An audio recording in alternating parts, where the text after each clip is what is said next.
Hi everyone and welcome to Season 5 of the Ruin Hammer Live Show, where we talk all things One New Zealand Warriors. Thank you all for joining us. Tonight we're going to discuss the Warriors Round 20 heartbreaking loss to the Raiders in Canberra last Friday night. Look at other Round 20 results. We're going to preview this week's Round 21 all-important Mike Dorreen Cup against the West Tigers. Have a look at all the other Round 21 games and look at all your comments in the chat thread. Joining me tonight, as usual, is my good mate and co-host Warrior Roo, Rob. How you doing, buddy? How's things? Yeah, I'm doing all right, thanks, mate. Yeah, had a pretty good week so far. Just tried to erase last Friday night's game from my memory. But yeah, it's been a pretty good week. Been in the office a couple of times and yeah, busy as always, kids' activities. It's still comp season for sports aerobics and everything, so I'm very busy with that. But shout out to my daughter, Domi. She's done really well. So she has qualified for the Nationals for sports aerobics. So awesome. She will be, at the end of August in the Gold Coast. She'll be competing in the Nationals. So super proud of her. So yeah, she's put in a lot of hard work, so she deserves it. Yeah, absolutely. That's awesome. Congratulations, Domi. That's awesome. Uncle Hammer's happy. Yeah. Very proud. Yeah. What about yourself, mate? You took the trip down to the nation's capital last week. Do you want to tell us a little bit about that? I will get into that, mate. Very, very, very soon. Before we do get into tonight's discussion, mate, I do invite everyone, if you haven't already done so, to like and subscribe to our YouTube channel and or our Facebook page. And give us a follow on our Instagram. The direct links to each of those can be found on our link tree. I'd also like to acknowledge and thank our wonderful supporters and subscribers on all social media platforms, in particular our generous Patreon subscribers whose donations and support enables us to continue to bring you guys the content and the guests you all enjoy so much. And just a reminder to everyone that is watching it tonight, the reason we do this show live is to get the involvement of all of you watching. So please, as we move through the discussion points tonight and we chat about all things rugby league, join the discussion, leave your comments, but please keep your comments respectful and refrain from making them personal or derogatory. Yeah, mate, let's get into it. I did travel down to the nation's capital. It was fucking cold. Who would have thought in the middle of July? Mate, I've done that trip to Canberra quite a few times, and I do love going down to GIO. It is a great stadium to watch. Good place to watch footy. It is. It's a great place to watch a footy. It's always great to get involved and experience the Viking clap down there. Yeah. I've watched some cracking games down there. I've seen a Golden Point thriller where we lost when Jared Croker scored. I was there in the Golden Point thriller in 2018 when SJ kicked 2 field goals to get us home. I've seen a lot of great games down there. I think I was there, might have been 2021. Where the Raiders lost half their team and we came back from like a 20-point deficit or something. Yeah. Yep. I was at that game. Saved the try right at the end on wrapping up. Yeah, absolutely. I've watched some great games down there. It's always much better to travel to Canberra in like early round 3, round 4, round 5. I've done that quite a bit. I've only ever been to Canberra in winter once, and it was a Saturday 3:00 game back in June, I think in 2016 it might have been, or 2017. This was the first time I'd been to a night game in the middle of winter. 8:00 kickoff in Canberra, and let me give you the hint, mate. I will never do it again. It was freezing, absolutely freezing. Oh, it's just a downer of a place, isn't it, Canberra? It is. At that time of night, 8:00 kickoff. It's a punish. It was a punish for everyone. It's a late kickoff, like. Everyone in NZ was up until 10:00 just to see the start. And imagine staying up till midnight for that finish. No. Feel for you guys. Yeah. Shout out to my partner Danny. She's well entrenched as a Warriors fan now. Heavily entrenched. Yeah. She is heavily entrenched. She's done some things now. She's had a rite of passage as a Warriors supporter. I always say that you you can't be a true fan until you've endured a few things. She's endured a 60-point loss at the Gold Coast, and now she's sat in the extreme weathers of Canberra to watch the team go down. So she's I done it know. all already, and we had that great game over in NZ as well. So Yeah, she's had a great win. She's had a devastating loss and an absolute pounding. The only thing she hasn't endured yet is a sitting there in the pouring torrential rain watching them play. She hasn't had that one yet. That's to come at some stage. That's coming. No That's inevitable. It is inevitable. But yeah, before we get into the game review, mate, there is a bit of late breaking news. A huge announcement, a retirement announcement that's come about today, and that is that I have officially retired from going and watching the Warriors live this year. I've been to 7 games, and I've seen 2 wins. I was at the Rabbitohs win in round 5. I was at the round 12, I think it was, against the round 13 against the Dolphins in New Zealand. And they're my only 2 wins this year. I have endured the loss at Wynn Stadium against the Dragons, the loss against the Roosters at Allianz, a loss against the Bulldogs. We told you after the Bulldogs one, can you please stop bloody going to the games? Yeah, I know.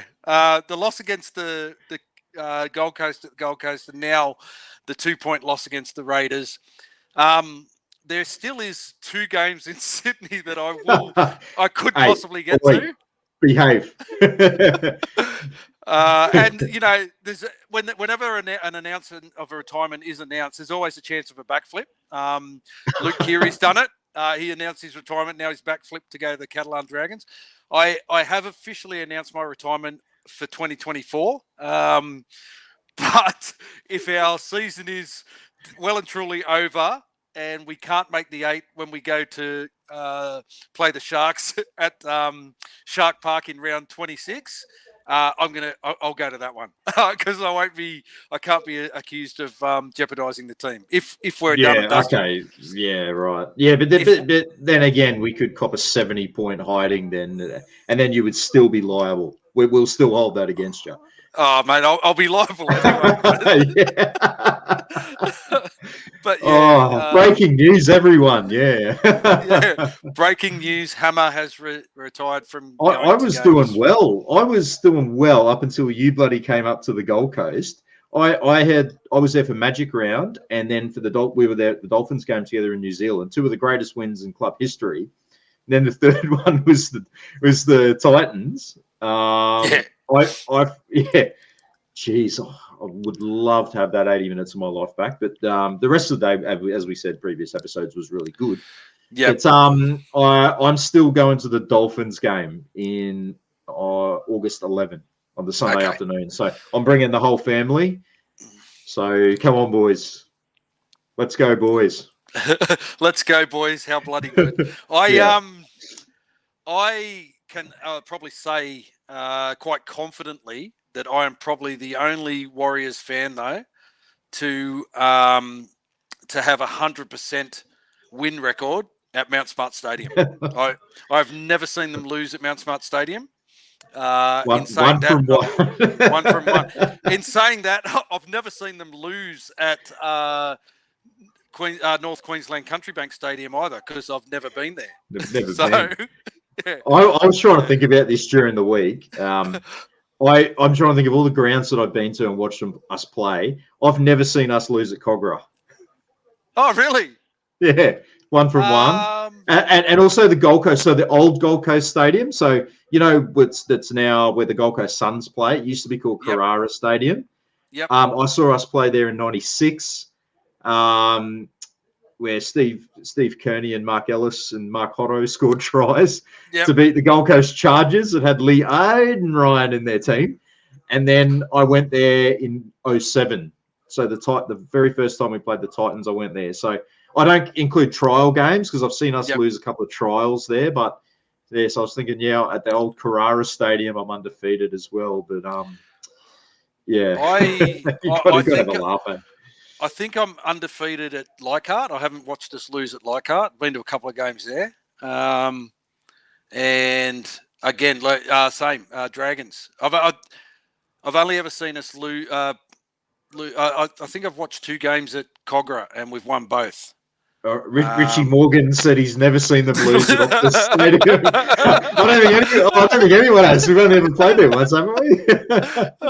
Yeah, good one, Rich. Yeah, okay. Yeah. That'd be an interesting thing to get people's feedback. Yeah. Tracy Edmonds says she thought I was going to say Tor, who's retiring. No offense, Hammer, but I'm glad it's you. Yeah, I'm glad it's me too. It's good. We're all glad it's him. Yeah, so it's hard to admit that you're the reason the team's losing, but at least you've come to terms with that, so you've made peace with it. Yeah, I have made peace with it, mate. I have made peace with it. Should we talk about the game? Yeah, let's get into it. Yeah, it's another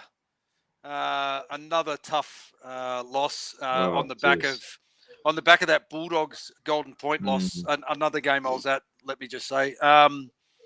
Yeah, to see the team go down 20-18, score more tries but still lose the game. That's a tough pill to swallow, isn't it, mate? Oh, extremely hard. I don't want to gloat about this, but I did pretty much pick it with you boys in the chat. I said this is exactly what's going to happen. I got the scores a little bit wrong, but I said the Raiders will get out to an 18-0 start. We'll come right back into it, but then fall just short 26-22. So I wasn't far off, but that's literally what happened. It was a game, watching it, we just looked flat from the outset, and I just never felt confident we were going to win that at all. Like, just the attack, the defense, there was no urgency in defense. Like, they scored a couple of really soft tries, and then we had the better of the second of that half of that first half. And we only had the one try. I was like, well, at least we got on the board, and then we came out pretty good in that second half. But then there's just these moments where we drop off in intensity, and like key mistakes and giving away penalties. Our discipline really cost us in that game. So many key moments. It did. And I think, I mean, people say it was cold, but both teams were playing in that cold. It's... the Bulldogs game we lost. We lost our back three in that game and had to reshuffle our back three around. We again lost Tane quite early in this game. I think after 8 minutes. 8 minutes, which meant Roger's a great person to be able to go back to fullback. I still believe that's his best position, and that's where he plays his best footy for us, because he can get involved on both sides of the ruck, and he was heavily involved in this game last Friday. But then we lose Adam Pompey, who's our first choice goal kicker at the moment. Wasn't that telling?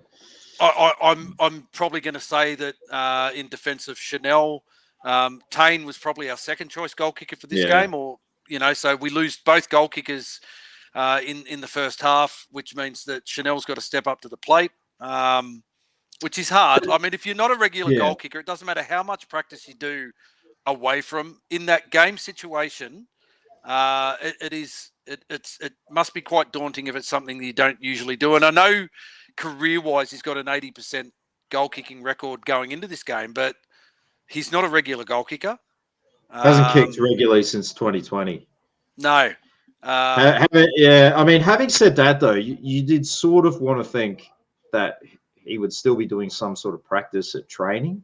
Yeah, having been he's a general play kicker, having been a goal kicker, and he's kicked 2 goals already this year. He kicked one from fairly wide out against the Broncos, and I think they were all 3 of those kicks were on his wrong side. And look, but at the end of the day, you've got to kick. You've just got to kick that one next to the posts. Yeah, there's 100%. Really no excuse for that. And while I don't know that we would have won in Golden Point or anything like that, it would have given us a chance. But you see the confidence was sapped out of him. He struck that first one terribly. Yep. And then from there, I hate to say it, there was no. You just didn't feel confident in kicking it, and it's going to go down. It's going to go down with some other a couple of. TWL were talking about it during the week, but the Stacey Jones miss when we scored in that game against the Cake Tin, where we came back, scored 16 points in 3 minutes, and Stacey missed it from right next to the sticks as well. Yep. I can remember Willie Kahn from the Broncos missing a kick from right in front in the semi-final against the Sharks as well. So I watched that back during the week just to make myself feel a little bit better. Yeah. Jacko's right in what he says. It would have only been a draw who had the best field goal kicker, Fogarty by country mile. Yeah. Absolutely. Oh, yeah. We don't have any noted field goal kickers in our team. So if we had got it to Golden Point, probably what would have happened he would have stepped up and slotted it. Fogarty. Yeah. Which it just would have meant that I spend an extra 5 minutes out in those freezing cold 2-degree conditions. So but you at least want a chance. But you at least want to have a chance of it. You know what I'm saying? Like I get that we all assume that that's what would have happened, but you never know. Like we probably would have had to have scored a try to win it in Golden Point, but there could have been a bit of individual. We'll never know. It's a moot point. It's gone, done and dusted. So yeah, there's a couple of things. Like a lot of the fan forums came out savagely attacking Chanel for his goal kicking, which I'm never okay with. But Mitch Barnett summed it up perfectly in his interview today, where he was saying like we shouldn't be putting ourselves in those positions. Goal kicking's it shouldn't come down it's part of a game, but it shouldn't come down to the goal kicking. Goal kickers are going to miss goals, and he's not going to be the last goal kicker to have a shocker. But you shouldn't be making those mistakes or gifting teams 14 points early on in the game and having to fight back from that. One thing I will say, which is probably against what I'll say later in the day, later in the episode when we talk about our player of the match points, but there was the RTS, and Richie Morgan was sitting with me in the crowd. The RTS zero effort tackle on or chase on the kick that Xavier Savage scored his try from. That was almost right in line with us. RTS looked like he gave up on the chase a little bit. Savage with his speed come through and got the ball down, and Richie and I kind of looked at each other and said that wasn't good. Yeah, that's the difference. Yeah, yeah, but no one's really brought that up. But yeah, it was another tough game to watch. There's some great individual performances out there at certain stages in that game, but. And as I said, it doesn't help when you lose two players. You've got a guy like Kurt Capewell who had to shift out to the back line. Ali Lauatua shifted out to the wing. You effectively lose two interchanges on your interchange bench, or two players on your interchange bench, which reduces you from your 17 to your 15. So, those kind of factors do play in to a performance like that. But yeah, I thought a couple of guys in the middle. I thought AFB. I thought Dylan Walker and Mitch Barnett were heavily involved. I'm just trying to find who my 3-2-1 was. I've got it. I've got it. I can tell you who they are. Okay. But yeah, it was another hard game to watch, and just thinking about it now, mate. We'll go through our 3-2-1s, and then we'll have a bit of a talk about the Warriors in general, mate. You gave your 3-2-1s in this order. You gave 3 points to Mitch Barnett, 2 to Adam Fanua-Blake, and 1 to Roger Tuivasa-Sheck. And my 3-2-1s were the same players in different order. I know I was critical of RTS, but I thought he was outstanding when he moved to fullback. Had game high 225 run meters. So I gave Roger my 3. I gave Mitch Barnett my 2, and I gave Adam Fanua-Blake my 1. Which means Mitch Barnett got 5 this week, Roger 4, Adam Fanua-Blake 3, which means we're now tied at the top of the Dean Bell Medal leaderboard with Adam Fanua-Blake and Mitch Barnett both tied on 40, and Tamari Martin on 15, Dylan Walker on 14. It's a race of 2, mate. Really, with what we got left, it's out of those 2 boys. To finish the season strong. I predicted that Adam, in our prediction show this year, that Adam would leave the Warriors on a high and become our Simon Mannering medalist. I tipped last year. I don't think he will.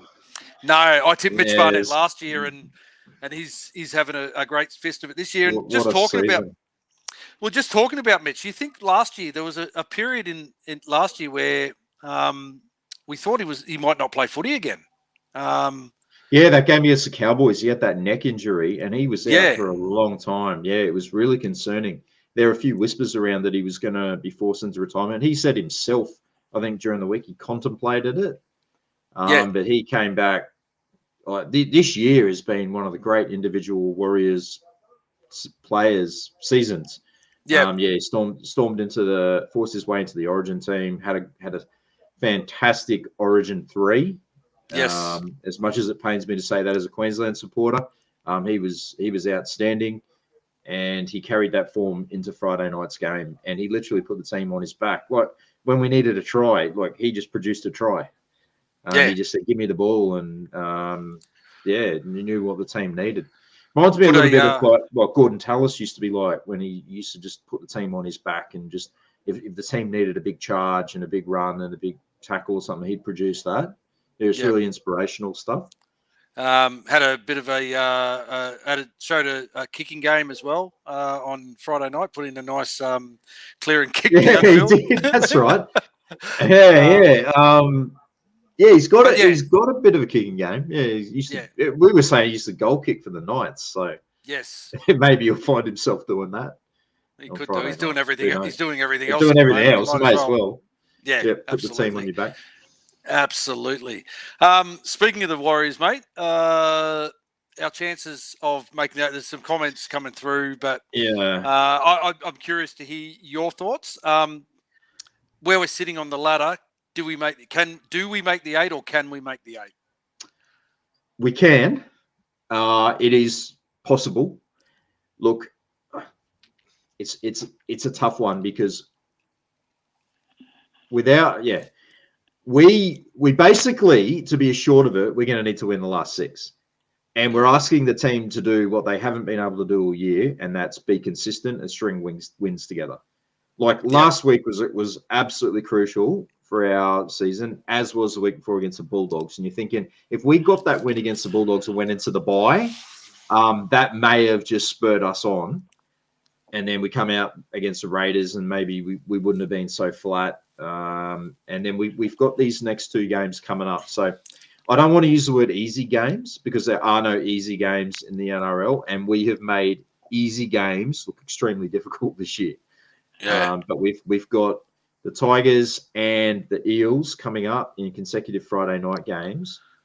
And look, I mean, by rights, we should win both of them, but who knows? If it's a big if we come out and we perform strongly in both of those games, then we can reassess it. And then we've got a block of 4 games after that, I think, starting with the Dolphins at Suncorp. Yeah. And then we play the Dolphins. They're 3 away games, 1 home game. So we've got the Dolphins away. We've got the Bulldogs at home. Manly away. Manly away. And then the Sharks away. Yeah. So, I mean, you'd think that Manly and the Sharks are going to be possibly pushing for a top 4 berth. So they're going to want to win those games. Manly are really coming into some good form at the moment. So, I mean, to ask this team at the moment, which is extremely depleted, we got, the team that we've put out for Friday, that's a really sort of second, third string back line, with all due respect to all the players that are there. We just got that. We just had that many injuries to the back line. It's not funny. But having said all that, we've got to sort of take it 1 week at a time. So if we can go out and we can retain the Mike Dorreen Cup, do that by any means necessary, then back it up the next week against Parramatta, then, you start to get a little bit more confident. If that happens, we'd be on 9 wins. And then maybe other results fall our way, and maybe we don't have to win the last 4. But we're in mathematical territory here, which is never a good thing, ever. Because normally we can't hold up our end of the bargain. The results might fall our way, but then we don't go out and bloody win. So that ruins the whole thing.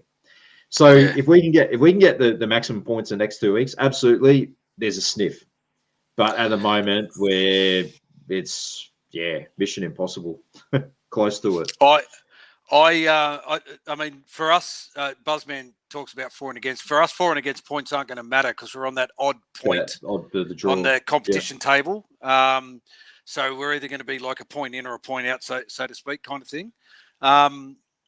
Mate, I came out just before Magic Round, and I put a line through us way back then when we were struggling early in the season. I said we couldn't make the 8, and then we went on a bit of a run of those 3 games and the bye around that time, where we kind of got the maximum 8 points. And I kind of reassessed, but said it's still going to be tough. And I'm a realist. I don't think we can make the 8. I think we're relying on too many, because it's so congested around from that 5th down to 14th where we are.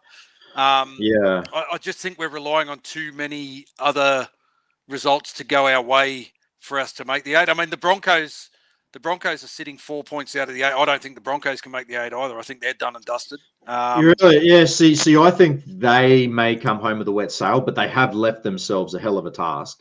Yeah. But with Reynolds back and all their players back now, they're way more of a chance to get in the top 8 than we are, to be honest.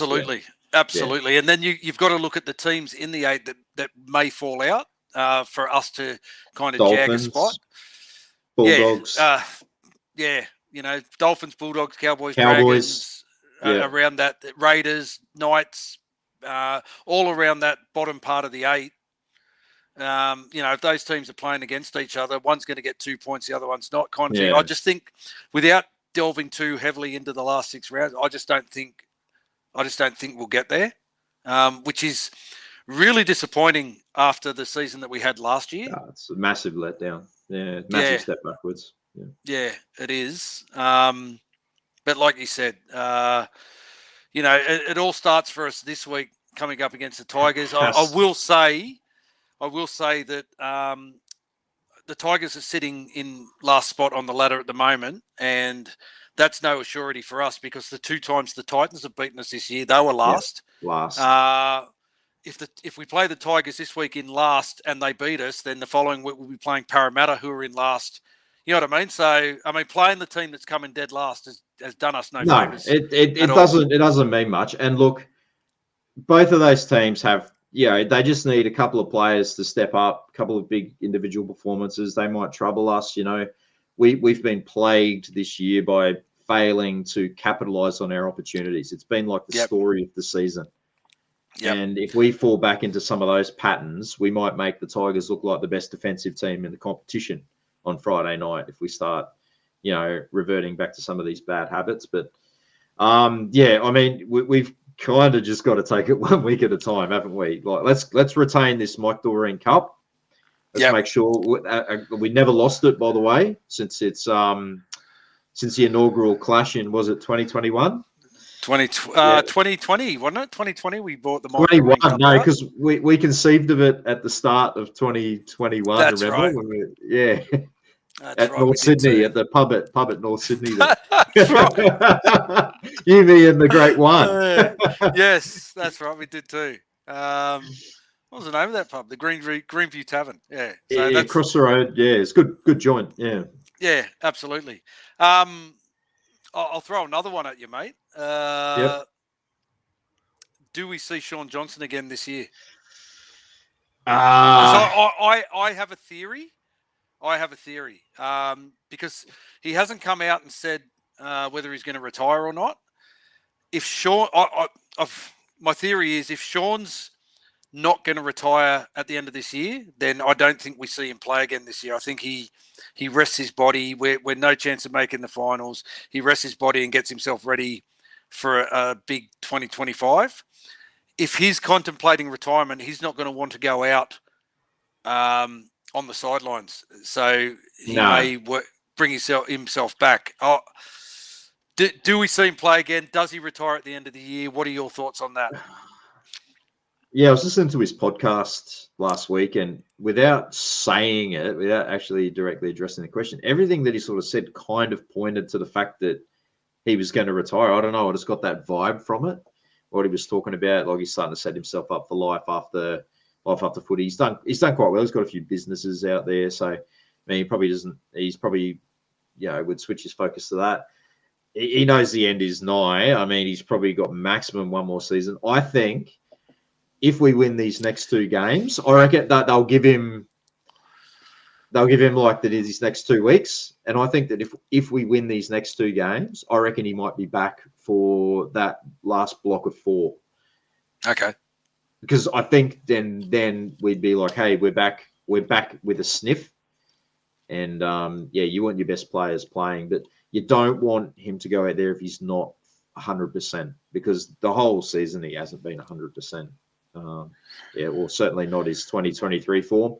So then I think I still don't know what he's going to do next year though. Like I still get the feeling that he wants to go out on good terms, but I feel like that's the only thing that's sort of keeping him interested in playing on.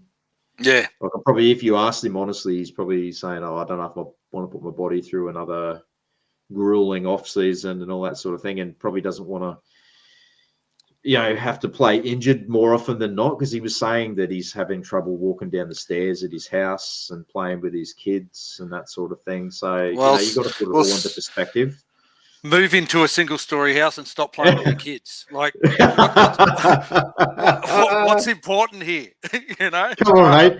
Don't be selfish, Sean. Come on. Jacko's saying that he did say he would love to play in Vegas. So who knows? And I do remember when we signed James Fisher-Harris, he was excited about linking up with JFH as well. So yeah, who knows? I mean, it's one of those puzzles, isn't it? That because our season's kind of teetering on the edge, you can't make a definitive play. But I'd rather know that he's coming to play next year and just rest him for the rest of this year, because the other side to that coin is if Sean Johnson does retire, surely Tamati Martin and Chanel Harris-Tavita are not our best halves pairing. No, they can't. They can't 2025. They really can't be. Yeah. Metcalf would have to be our first choice 6. The thing about Metcalf is Metcalf doesn't have that. He's a run first, pass second type of 5'8". Yeah, X factor player. Doesn't have a real good kicking game on him. Well, we haven't seen his combo with Tomato Martin yet. Like, we've had all the other combos, but we're yet to see, as far as I'm aware, we're yet to see Tomato Martin and Metcalf together. Yeah, okay. So who knows? That could just be the winning combination. Could be. Chanel, in my opinion, Chanel is not the answer. I know he's all heart and he puts in everything, but to me, he's just a bit of a utility player. Your thoughts on Roger? Because I'm very vocal in saying that Roger Tuivasa-Sheck's best position is fullback. I know we've tried him on a wing. He can't get involved enough in a game. We've tried him in the centres. Again, he doesn't get involved enough in a game. Roger's most dangerous when he's got ball in hand.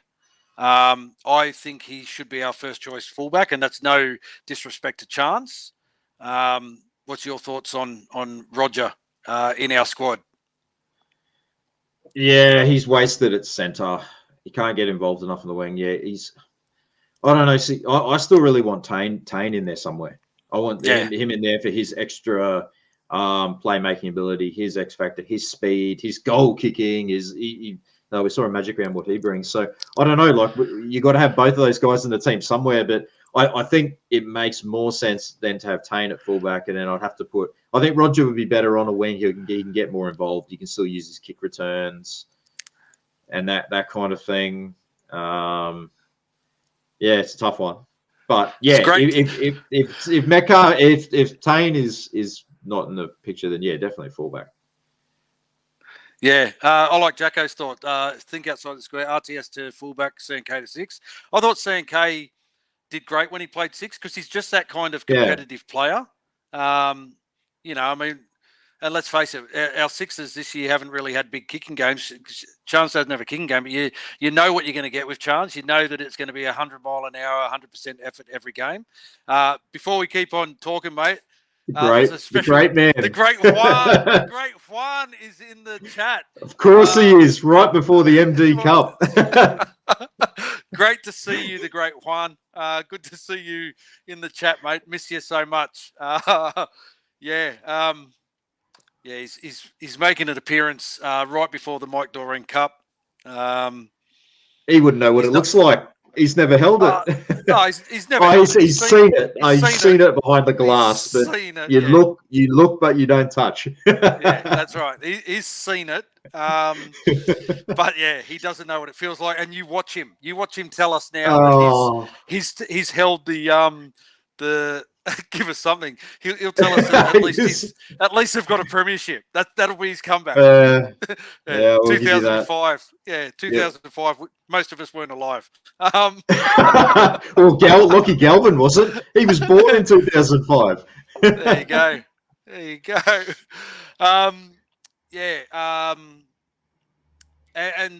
Finally, our final bit of chat about the Warriors before we head on and have a look at the other games from last round, mate.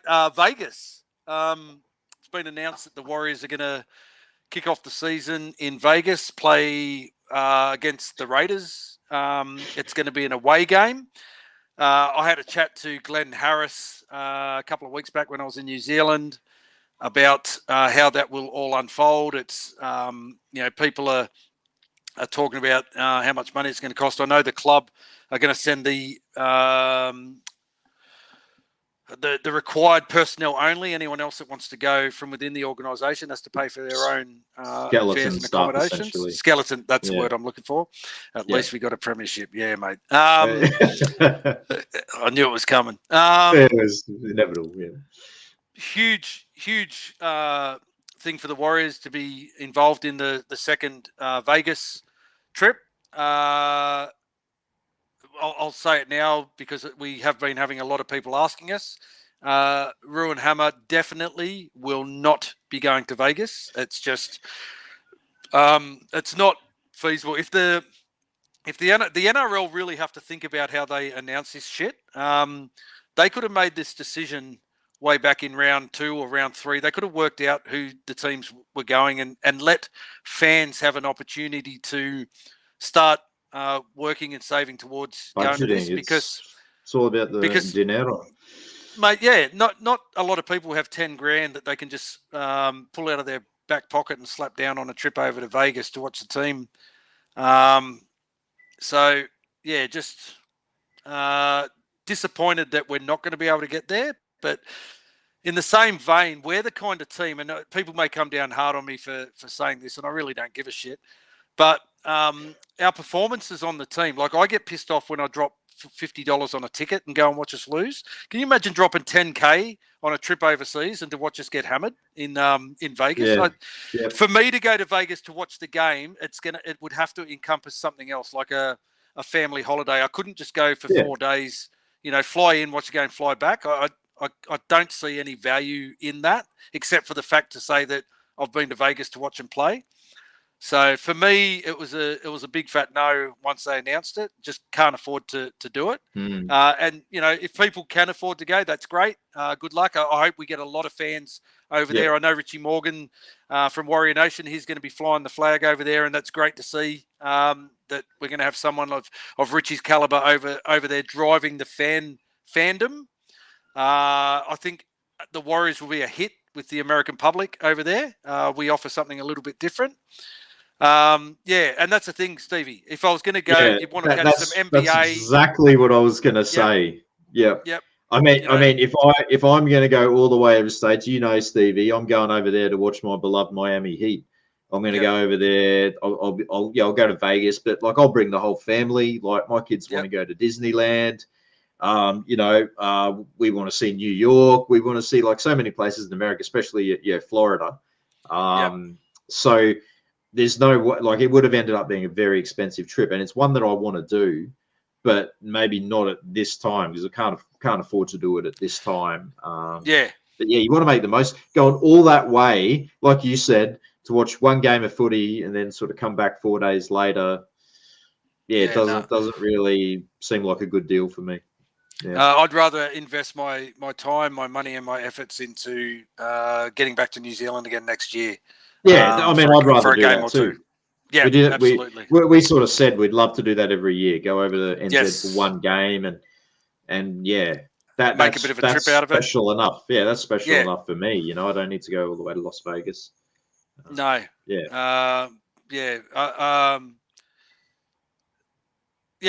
Jacko's a great point there. Vegas is just an overhyped exercise. All I want is a premiership, and I can't see how adding 20,000 travel kilometres to players will help. Agree. Agree I mean, look 100%, at the mate. Broncos. Look at the Broncos have struggled all year, and they played in round one. The Rabbitohs. I mean, it could just be a coincidence, but you have to sort of think like, how is that good for your season to have to do that great big trip right at the start? Yeah. I know you get a week's break, but it's The a other long way to go thing, for a game.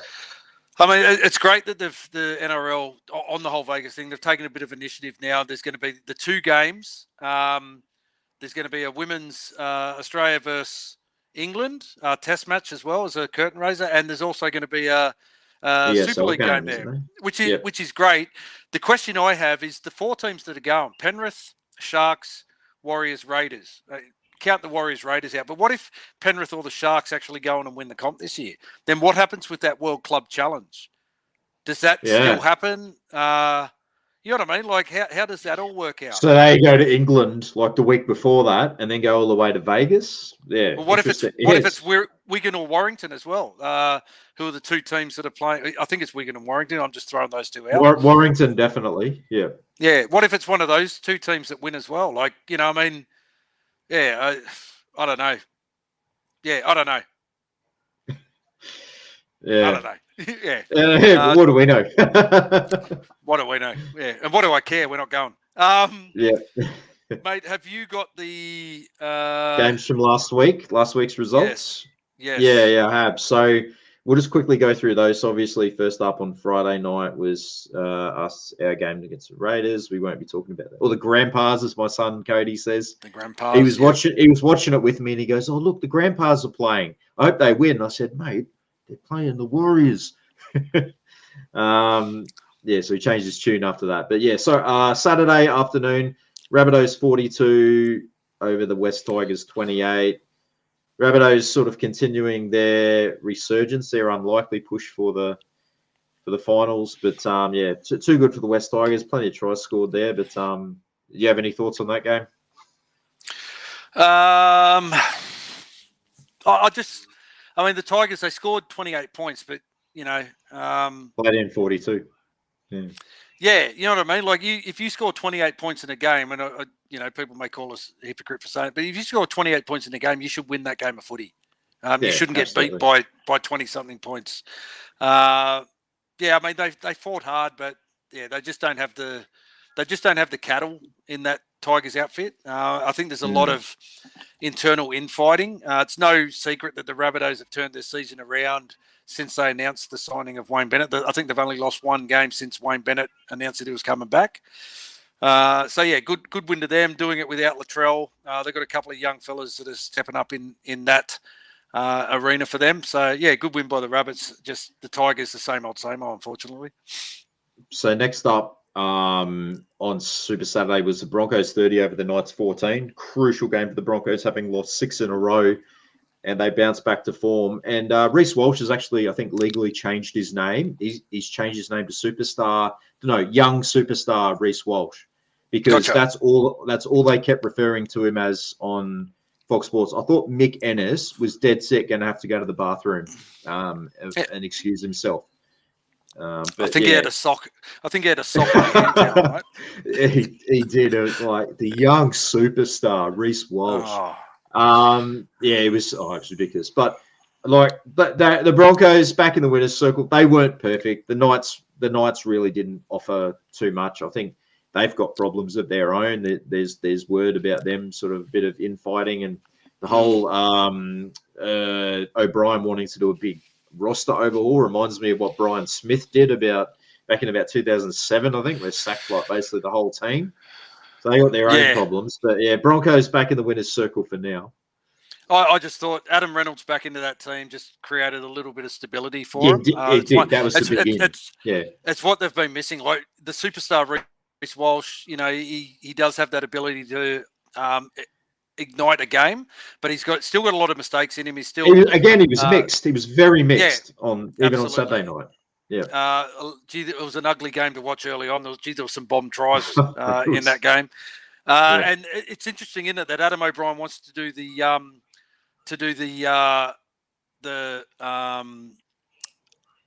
bit of a changeover of the roster. Overhaul, yeah. But now he's come out and criticised the club for tapping a few guys on the shoulder when they're still in contention for the finals. So I still think he'll be the first coach to go next year, Adam O'Brien. I don't know. After a 4-year deal. He signed a 4-year deal because of their run home to the finals. That's why you don't. Yeah. We've seen that happen before. Stephen Kearney, Hook Griffin, all fresh signing. Jason Demetrio, they all signed fresh contracts and then were gone within 12 months. So that's right. Jason Demetrio, he got sacked after signing the 3-year extension, didn't he? Yep, absolutely. Yeah. Okay, moving on to which was probably the statement win of the round. That was the Storm 24 over the Roosters 8. It was billed as the top of the table clash, but an interesting stat. So 24-8, a commanding performance there. Interesting stat here is they talk about the Warriors having all these hoodoos, but the Roosters are actually 1 of 19 against either the Storm or the Panthers. Isn't that an interesting stat? It is. It is. I actually came out a couple of weeks ago and said that the Roosters were my pick as they were coming through, having a couple of players coming back. I said that they'd probably make the grand final. They'd be in the grand final. I don't know about that. The Storm really showed up some deficiencies in that Roosters outfit. I was really surprised that they were only held to 8 points. Good win by the Storm. The Storm again, like they're not the traditional Storm side you expect under Bellamy, but gee, there's something special about that place and that bloke to take some guys like Grant Anderson, Trent Liero, Tyron Wishart, Unco-looking blokes, guys that wouldn't maybe make a first grade squad at other clubs, are absolute champions at the Storm, and do a job for Craig Bellamy week in, week out. They've still got some players missing. They're doing this without Cam Munster. I'm just really impressed with how they're still leading the comp. They're 4 points clear at the top of the table. So, great win by the Storm. Yeah, very good. Moving on to Sunday footy, and we had a sensational game to start us. It was the Panthers 28-26 victors over the Dolphins. Now, the Dolphins led 26-12 with about 20 minutes to go in this game, and you're thinking they're finally going to get their season back on track. But you can't write off a champion team like Penrith, especially when they've got the Iceman back in their team. What do you call it? Cyborg. Cyborg was back. The Cyberdyne Systems 101. And he stepped up in Golden Point and just snapped it. A 2-point field goal nonetheless. Like you can never write off the Panthers, can you? He's just clutch, isn't he? He's just a clutch player. Imagine being the supporter of a team, and regardless of how your team's going, you're just that confident that you're going to win the game. Don't know what that feels like. And you've got a guy like that that's just going to step up. Yeah, I know. Me neither. But yeah, absolutely awesome effort from Cleary. First game back. Dolphins, they are the real deal, I guess. They took the reigning premiers to the edge. Let's not forget, the Panthers rested every single one of their Origin stars as well. So they weren't at full strength. Depleted side. Absolutely. But yeah, great win to get the 2 points there at Bluebet for the Penny Panthers.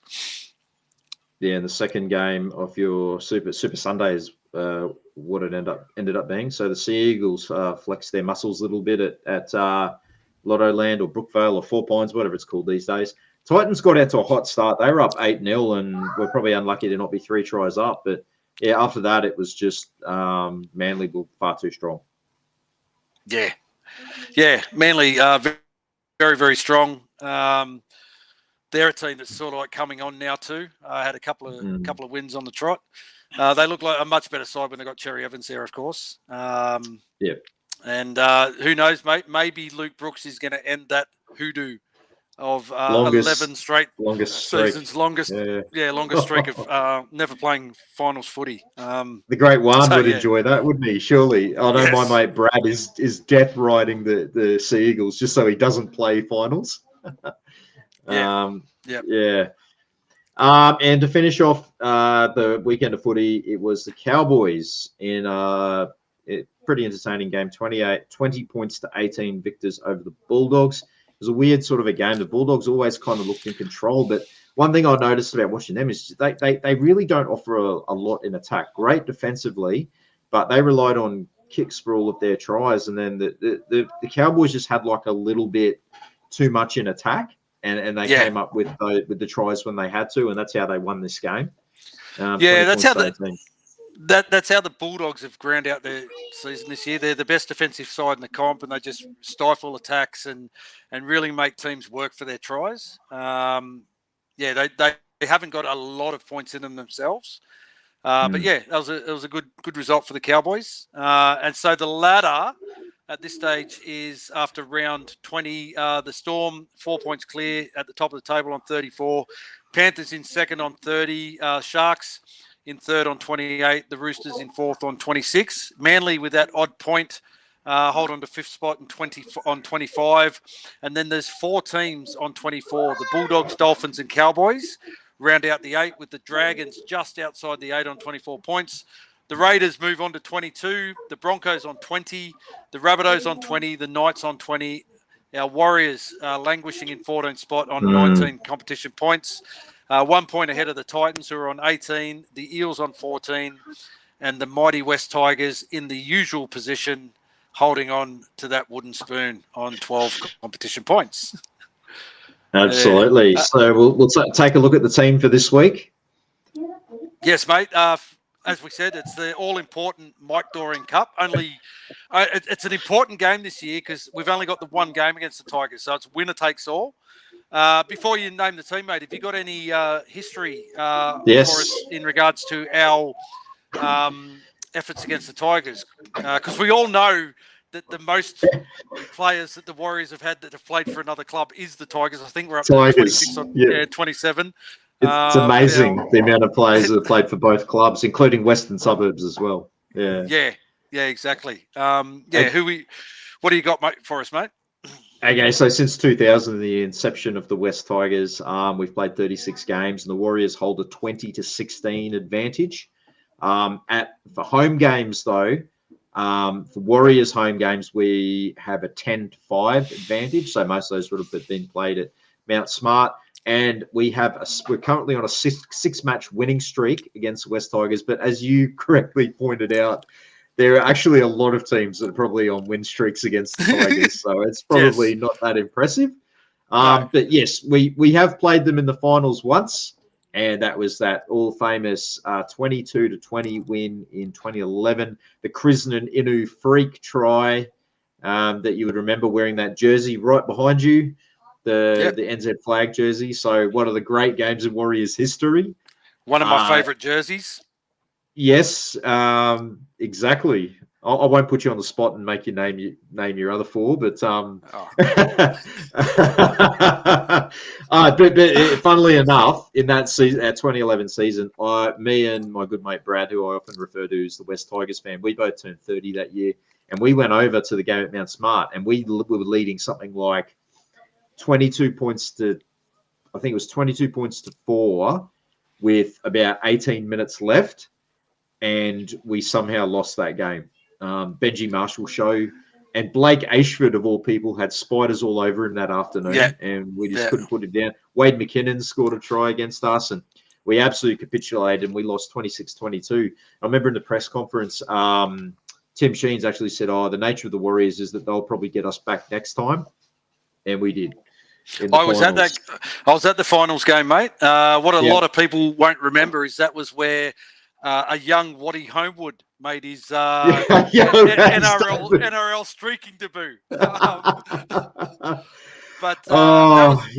was a game where it was all the Tigers in the first half, and it was our second half. I think a Feletti Mateo try in that game kind of spurred us on, and then it was that last try by Christian Inu.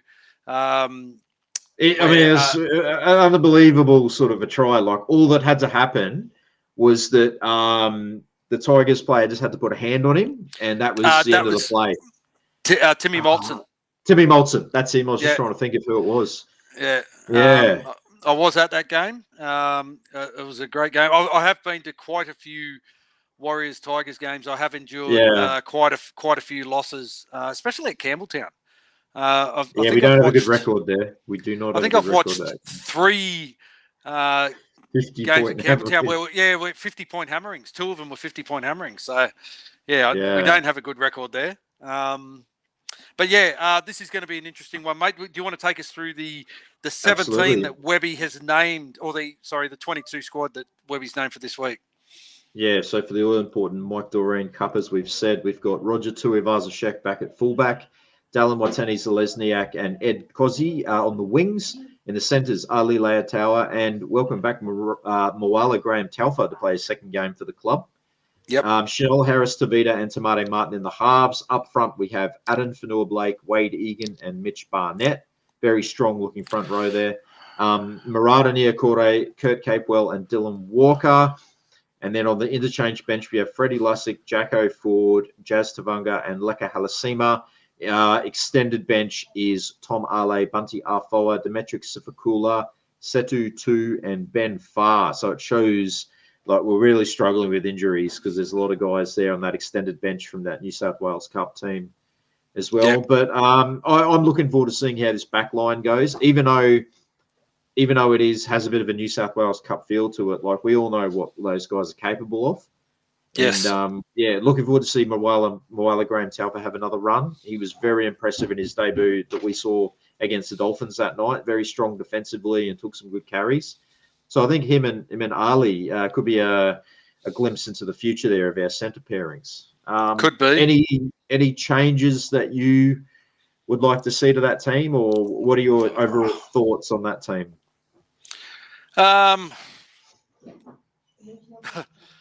I still don't see the benefit of having Freddie Lussick on the bench. He got Gutho minutes again on the weekend. I think he only played like 6 minutes or something like that. I think if you've got a hooker like Wade Egan that's an 80-minute hooker, and we're in the fight of our life to keep a slim finals chance alive, I'd rather see a guy like Demetric Sifakula come onto the bench or something like that. Because even when you look at our bench with like Jazz is not a big middle forward. Leka Halasima is not a big middle forward. Probably play on an edge. Yeah, I don't know. The other thing, though, is maybe Setu Tu come onto the bench, because I'm now a big believer, especially with our record of late, that maybe we should be carrying an outside back on the bench. Outside back. Just to make sure that we have the coverage. I don't know, mate. The Tigers, they're buoyed by Isaiah Papali'i returning. He'll have the game of his life against us, no doubt. Absolutely. Probably his one good game this year back at his old stomping ground. I'm worried about the guys that I'm really worried about in their team is Jareem Buller, and then of course Api Coruscant creating havoc around the ruck there. Those are the guys that I'm really worried about. Of course, it's a given that Papali'i's going to have a big game for sure. Stefano, while he's still sorting out his future, he might want to have a massive game in his back pocket to show potential suitors, because he clearly wants out of that joint. So I think it's going to come down to our kicking game, making sure that we can turn them around, make them work out of corners, and then our kick chase. It's one thing. Since Rocco Berry hasn't been in the team, our kick chase hasn't been as good as what it should be. We're allowing teams to get a little bit more upfield on their first, second, and third carry. So, that's what we're going to have to focus on. I think Roger at the back is going to be good to get our set started. Dallin's been quiet of late in terms he's due for a big one. He is due for a big one. Mate, I don't know. It's very hard to be optimistic. Bad, isn't it? It's bad when we're in this kind of position, isn't it? Where you have to sort of think twice about the result. And the Tigers have got nothing to lose. They can't make the final, so there's a lot of guys there playing for future contracts and sniff blood in the water as well. We're not. We're like the way we're traveling. Yeah. And you look at their thing. I mean, Solomon Fatape, Stafford Toa, they're both Kiwi boys going home, going to be playing in front of some family and friends. For Noah Pole, the Fainu boys, Isaiah Papali'i. There's a lot of Kiwis in that side that will be wanting to have a good performance in front of their families. So it's a danger game for us. It's a massive danger game for us.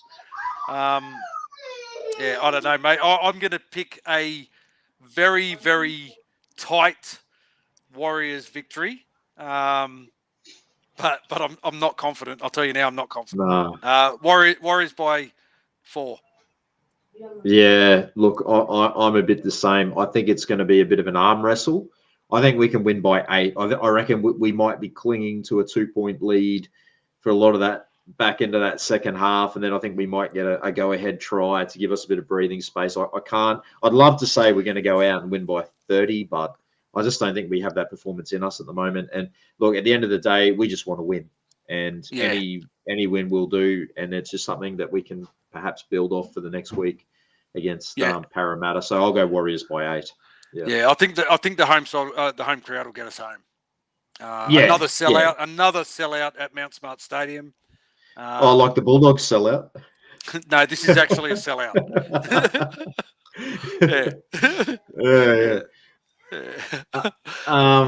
Yeah. Okay. Well, look, it's good to finally get home. Like it feels like ages since we played in front of our home crowd. It was that Broncos game and Old Boys Day was the last home game, which feels like about 4 weeks ago because it was. But it's good to have 2 home games in a row. So it'd be great to put on a good performance at home and get a few more wins because we haven't been real good at home. Yep, absolutely. Yeah, our last executions options need to be far better. Absolutely, they do. And let's hope we can convert some goals too. It'll be interesting to see who is kicking. If it was up to me, I'd be making Chanel kick again for sure. I think he is. Yeah, I think he is. Hopefully, he gets a few from in front of the sticks to get a bit of confidence and hopefully he has to kick a few. Hopefully he kicks a few. That'd be really good. Yeah. It would be. Yep.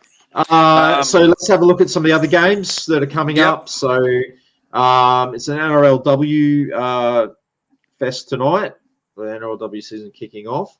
So we're the first game tomorrow night, 6:00 Australia, 8:00 New Zealand time. And the second game on the Friday night is the Eels at home to the Storm. Mate, I can't see anything but a big Storm victory. Storm by 20.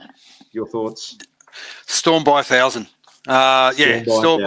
Storm definitely 13 plus in that one. No Mitch Moses for the Eels. They're done and dusted. Yeah, fair enough. First game of your Super Saturday. There's got to be something wrong. I think I'm reading the wrong draw because it says the Broncos are playing at home, but it's 3:00 on a Saturday. Yeah, but it's actually Friday night in Queensland at 3:00 Saturday. So 3:00 Saturday. Yeah, it identifies as a Friday night game. It identifies as a Channel 9 Friday night game, so we can't argue with that. But nevertheless, a huge game for the makeup of the top 8. This one. So the Broncos playing the Bulldogs. I'm going to pick a Broncos win. I think that they'll still keep their late charge alive. And as we said, Adam Reynolds back there in the team makes a world of difference. And young superstar Reece Walsh is there as well, playing great footy.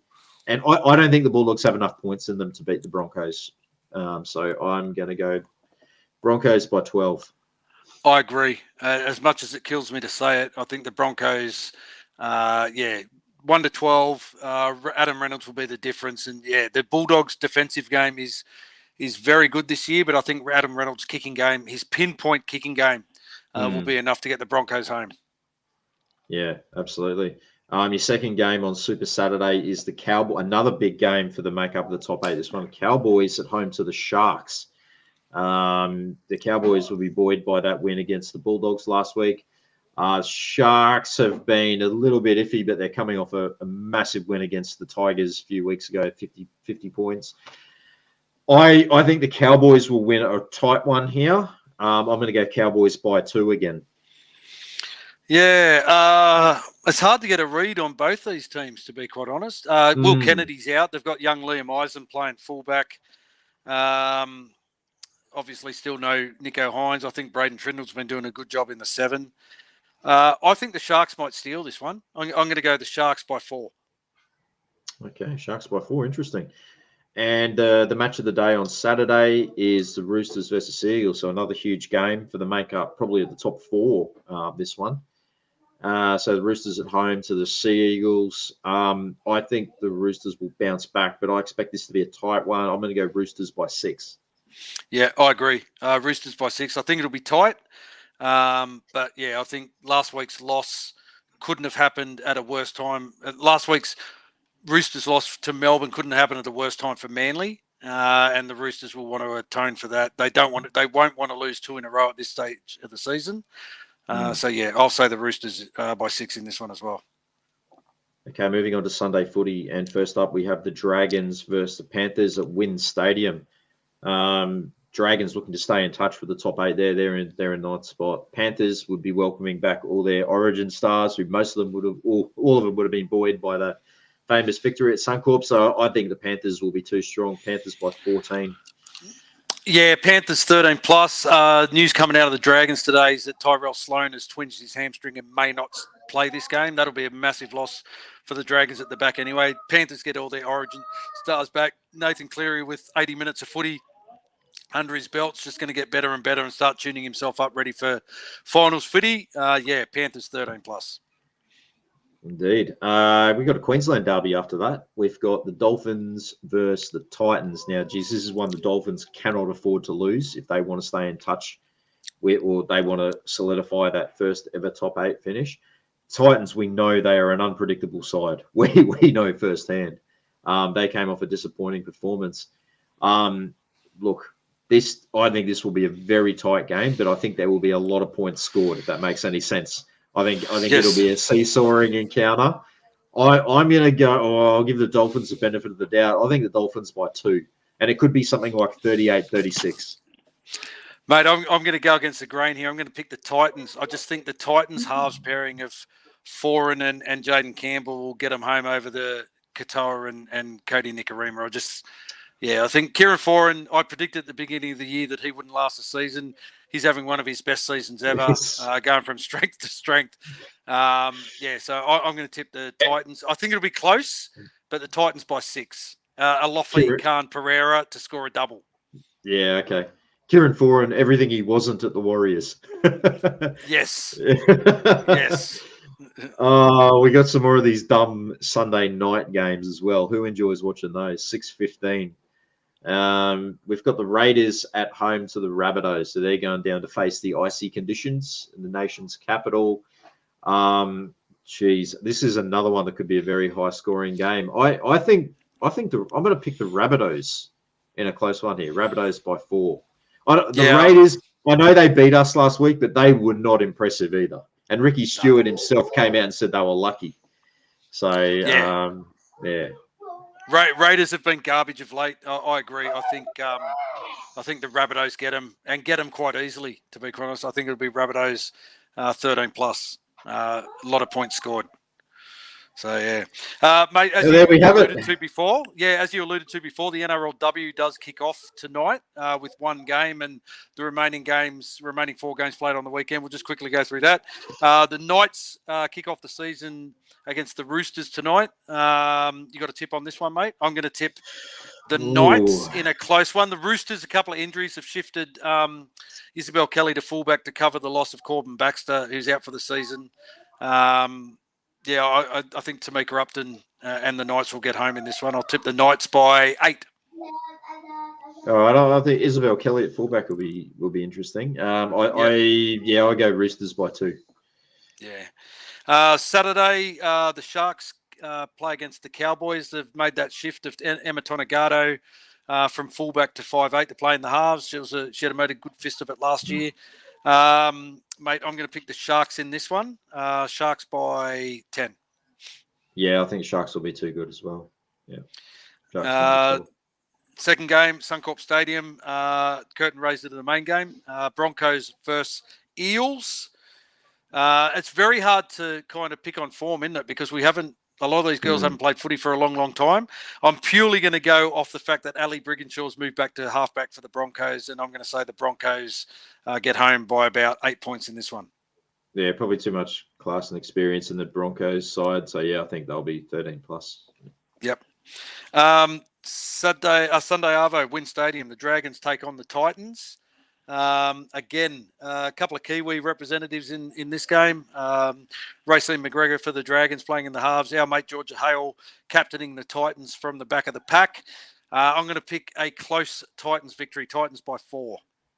Yeah, I'll stick with Georgia and the girls. Yeah, Titans. Yeah, Titans 1-12. And then the final game for the NRLW this week, the West Tigers take on the Canberra Raiders at Campbelltown Stadium. Sunday Arvo. I think it's a standalone game down there too, so it'll be interesting to see the crowd that gets to that game. Mate, I'm going to pick the Tigers in this purely for the fact that they've got both Tilvetti Welsh and Kezi Apps playing in that squad. A bit of experience there. I'll pick the Tigers by 4. Yeah, I'll go Raiders 1-12. Yeah. Raiders 1-12. There you go. Yeah. All right, and that's everything previewed and reviewed for this week. We'll be back next week at Thursday night. I don't know, 6:30, somewhere around there. 6 o'clock. We'll probably do the earlier shifts because you just fits in better with our schedules. So it does. Yeah, 6 o'clock. Yeah, we'll be back next week to review the Mike Dorreen Cup. I'll pull that out from the cupboard and have it on display. I can assure you now, the Great Juan, it will not be on the bus down to Shell Harbour to be displayed at your place, mate. It will be staying here in beautiful Chippo, displayed on full display for everyone to see. We'll also talk about the other round 21 results, and we'll look forward to our game against the Eels next week as well when we're back. Before we do wrap it up, I just want to acknowledge and thank our wonderful supporters, especially our Patreon supporters, for the continued support, and give a special shout out to our gold tier patrons, Alfto Alave, Malcolm Earnshaw, Chris Wellington, Nigel Phillips, Lisa Marie Bateman, Sean Whiskey, Ken Wills, and Stevie Williams. Thank you very much, guys. Your kind donations are very much appreciated. If you want to show your appreciation and support, you can head to our Patreon page to subscribe to our bronze tier general support level, or our gold or silver tiers, which includes supporter merchandise and other benefits. Another way to show your support of us is to head to our Red Bubble store, where we've got a great range of exclusive Ruin Hammer merchandise honouring past legends of our club, as well as some great novelty prints, reliving some memories. I'm sporting just the Mitch Barnett. The Mitch Barnett Warrior 275 shirt tonight, and Rob has got a special signed RTS shirt. Huge shout out to our great mate and gold Patreon Ken Wills, who opted for the RTS shirt as his one of his 2 shirts that he gets as a gold tier Patreon, and then brought it along to the Gold Coast game and had it actually signed by the man himself, Roger Tuivasa-Sheck. So that unworn, signed Roger Tuivasa-Sheck Ruin Hammer shirt will be a prize that we will give away in a couple of weeks. Just keep watching this space for details on how you can go into the draw to win that. On that note, that's it for tonight's show. Thank you all so much for joining us. So you continue to support Ruin Hammer. Rob, you have a great weekend, mate. You too, mate. Yep, we'll be in contact. No doubt we'll be in the group chat with Brad and Richie tomorrow night whilst the game is being played. I hope everyone has a great weekend. See you all next Thursday. Up the Waz. Up the Waz, baby. Take care, everyone.